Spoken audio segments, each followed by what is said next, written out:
Peace. What is up, guys, and welcome back to a brand new video. Yes, I'm recording. Okay, today we have.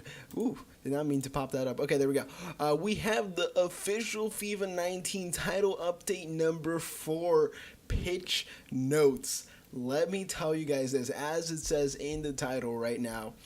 I think this could potentially be the greatest FIFA patch that we have had for FIFA 19 so far, yes, but maybe even ever, because this changes so many things, and this could be the patch. I'm not saying it is, but it could be the patch if everything turns out the best way possible, which it probably won't. There's going to be some downsides. There could just be game-changing stuff that fixes this game for the most part, except servers, of course, which is one thing that we all kind of want improved. But if you guys could drop a like on the video, if this video does kind of help you be updated and all that stuff. The PC players and fans and users have already gotten this update, and we get it for Xbox and PS4, I believe, a week later. So maybe Tuesday or Wednesday is going to be when it is dropping, about 7 days from now. So FIFA 19 title update number 4. So yeah, we're gonna get into this. Basically, let's start from here. As part of our continual effort to provide clarity around the changes that we make in the game, we'll be focusing in this article on a few of the key changes in the title update, primarily around some of those that were made in gameplay, and it will only be covering some of them in the title update. And then right here is the actual patch notes. So we're gonna start off with the gameplay. In this title update, we have focused on changes to AI teammate defending, which is something we have all wanted to have fixed since the beginning of the game. The effectiveness of a well-timed tackle and separating the dribbling player from the ball, and the effect that the defensive pressure has on a player's fatigue.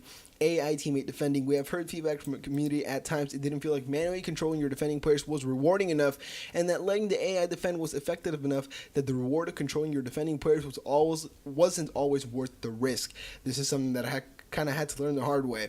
To make controlling your defenders a more rewarding and effective method of defending, we have made a couple changes to the way that an AI teammate will defend during the match. Before we dive into the specific changes that were made to the defending that is done by the AI teammate, we first need to define what an AI teammate is. So we all know what that is. It's like the kind of like the darker arrow above one of the players that's just running around. That's who is being controlled by the AI. So we're not going to talk about that. So AI teammate defender shot blocking. To make it more rewarding to control your defending players near the box, we have made some changes to the distance that a defending AI teammate will stretch when you try and block an incoming shot. Prior to the title update, an AI teammate defender would have to be able to stretch the same distance as a human-controlled defender would have in order to block an incoming shot, but after the title update, an AI teammate defender will not be able to stretch as far as a human-controlled defender might be able to, basically. So they give us an example right here of the AI blocks before the update. I'm not sure if this is going to load or not, but it probably won't load just because, honestly, I don't think it's going to, okay, maybe it will.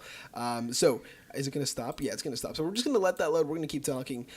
So this is the video of how the AI blocks were before the game, before the update did come out. We're going to go ahead and put this like on speed, and we're going to go 0.75, so it could still be kind of normal speed, but still kind of slow down. So you guys will see right here, the guy that you are controlling is the red, and then the blue right in front of the player is the one that is the AI defender, I believe it is.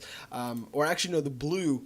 So, okay, so red is one team, like me, and then blue is the other guy, my opponent, that he's controlling, and then the AI defender is the one with the yellow little halo over his head, and I believe that is right. I think so. I'm not sure if I'm explaining this right, but basically what we see here is, let's call from left to right, player 1, player 2, player 3. Player 2 is going to be the one that's making the block in this instance, and that is the AI defender. That is the power of the AI defending. We will see right here that we all know and love. So let me put this 0.25. You will see him right here, kind of the red player finishes the ball to the top left corner, and that always should almost be going in because I see the space right there. But the AI defender that you're not controlling, of course, because it's AI, reacts so quickly and so fast that it just blocks it automatically, as you will see right there. And frustrating, of course, and you don't get the goal. You get a corner, but still it should honestly just be on target most of the time. So that is the AI blocks before the update, which In my opinion, yes, it's great that they fixed it because it was super annoying it is still annoying in game because that happens all the time, as we will see. So right here, let's slow this down one more time. Let's put this to 0.5. I think 0.5 should be good enough. So we do this. We see him finesse it. We see the player now. Instead, like you see player 2, which is the one towards the middle. He's not leaning in anymore. He's not leaning in towards the post to cover that angle. But this time, I saw this in Nep's video. You see him go away from the ball and not even go for the block, which is a problem because this already happens in the game at times, and having your AI defender not even try to block it is a bit of a problem, but at the same time, I like that because it makes it more manual. Like, what I would be doing is, you see the blue player red in front of the red, I would be controlling the blue and going for the tackle on the red player once I see him start to power up. That's what I would do. I would probably block, I would take the shot, and since I'm human controlled, that means my player can outstretch more, which would be more helpful. So that is great. AI teammate tackles is the next thing. To make it rewarding to control your defending players when covering an attack player with the ball, we have made some changes to the distance that a defending AI teammate will stretch when trying to make a tackle. So that is what they did change. Now this next thing, tackling. This is the biggest one. This, let me tell you, this has been in the game for probably like 2-3 years now, and it always happens, and it's still going to happen, but not to the extent that it kind of has been happening over the past couple months since this game has come out. So they made some changes to the tackling in the previous title update, focused on making it more rewarding when a well-timed tackle is executed by the defending player, making it more challenging for the dribbling player who is tackled to recover the ball. We have made another change in this title update aimed at further increasing the reward for a well-timed tackle by increasing the tendency of the ball to travel further from the dribbler after a tackle is performed, which is great, which will increase the likelihood that the dribbling player will lose possession of the ball following that tackle, which is fantastic because, for example, for like a player, especially players that have high agility and high reactions and like high acceleration, this is awful. If you're coming up against Lozano, Mbappe, Alejandro Gomez, Mertens, these 4 players, if they are running straight at you, you say, okay,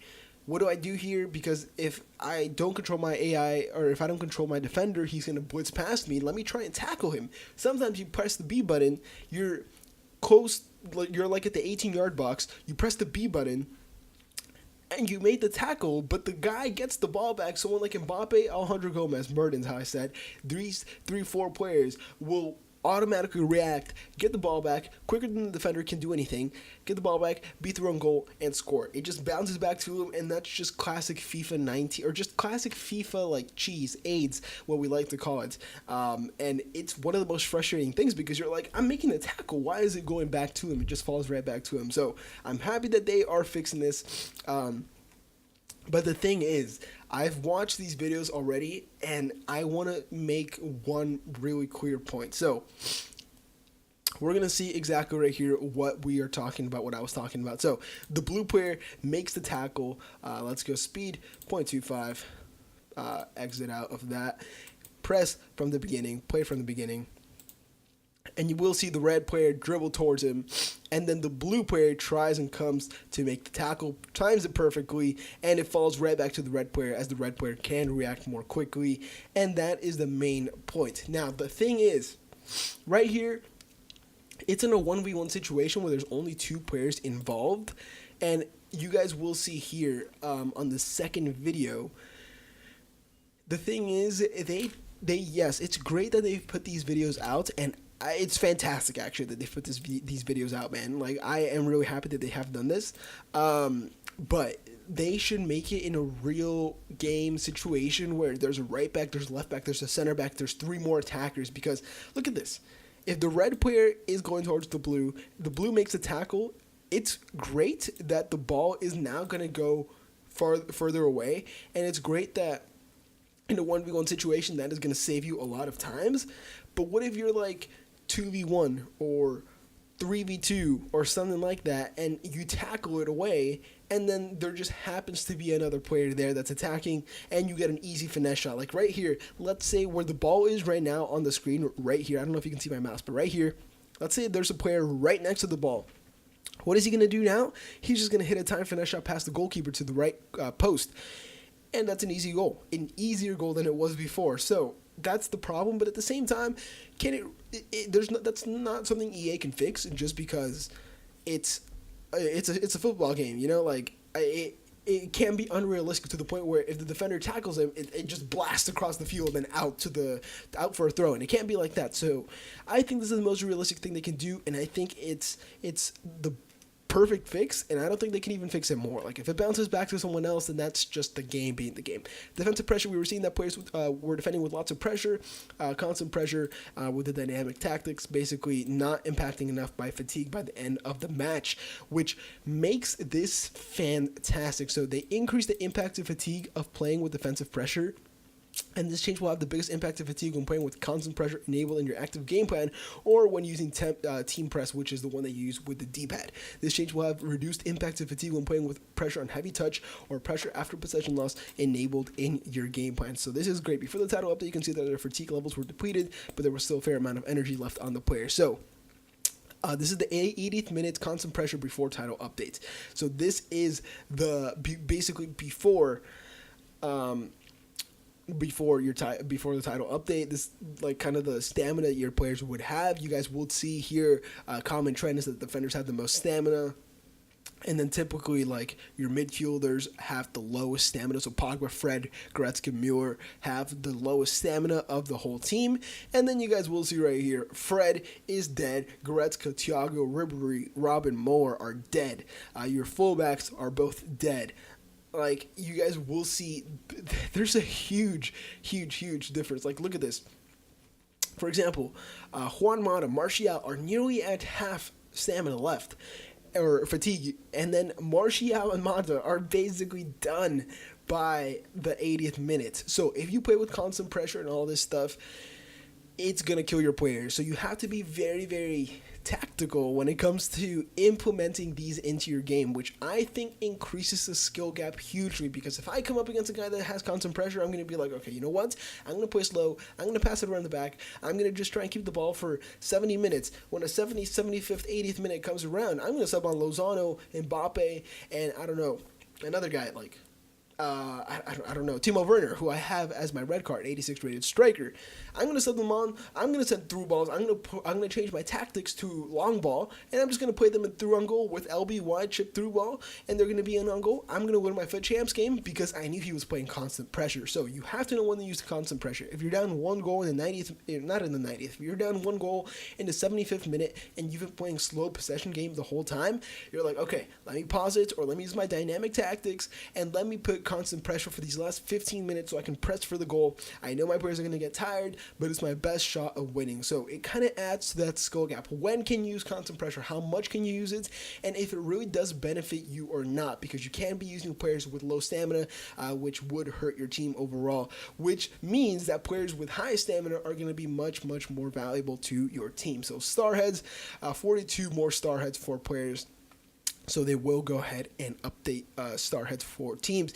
This Diego Godin looks alright. I don't know about that one. Mario Kart looks fantastic. Godin, I'm not the biggest fan of. I'm not going to lie. I don't like that face that much. Icardi looks decent. Who's that? Is that Rugani? It doesn't say. It probably says at the bottom, but I don't know who that is. I think that's Rugani. It might be Storaro. I don't know who that is. This is Banega. That actually looks... the sweat on his face looks fantastic. That actually looks really good. That's a very good one. Maybe not the hair, but everything else is cool. This is Ryan Sessegnon. That actually looks pretty cool. That one's a decent one. This is Troy Deeney. No, that's Costa, right? Helder Costa. Yeah, it is. So it is Rugani. Okay. So it is Helder Costa. I don't know what that kind of looks like. Troy Deeney. I don't know. Same complexion, same hair. I don't know. Looks very similar, but. Yeah, they've added a bunch of players. Danny Ward. I don't know anyone else here that's kind of relevant. Not really. Yeah, no, not many big players, but I guess it's kind of cool that they've added more star heads, and I hope they keep doing this throughout every single pitch notes and title update, because it would be great, slowly giving players their game faces back and head scans and stuff like that. But yeah, this is where I will end the video, guys. I hope you guys did enjoy. Like, comment, and subscribe to my channel if you haven't already. Let me know what you guys think about the title update number 4. Do you guys think this is the best title update so far? I definitely think it is, and let me know if you guys think this is one of the best FIFA title updates we've ever had, because I think it is. Especially the pitch notes with the videos, man. EA, you guys are doing a great job with these pitch notes. Very detailed and very in-depth. Showing examples is fantastic as well. But I think for ones like this Tackle Speedy 4 update, you should have different situations where you have a couple more players and stuff like that. But at the same time, that might be a bit too extra, because you kind of just have to wait until games come around like Div Rivals and Foot Champs to try that out. But yeah, thank you so much for watching. I'll see you guys next video. Have a nice day.